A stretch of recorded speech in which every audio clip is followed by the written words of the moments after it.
ஒரு சம்பு தண்ணி எடுத்துக்கங்க.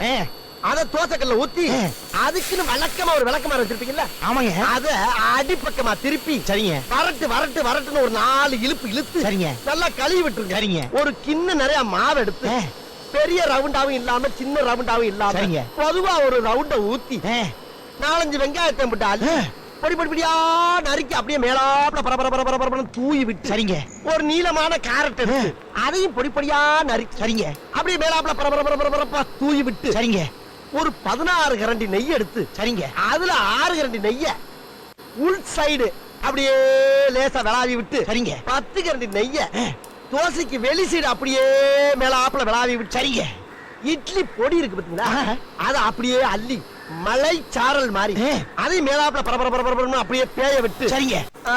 பொத்துனாப்ல அப்படி ஒரு பருத்து இப்படி ஒரு பருத்து அப்படியே ரெட்டி கலர்ல முருக விட்டு கம கமன்னு ஒரு ஊத்தப்பத்தை எடுத்து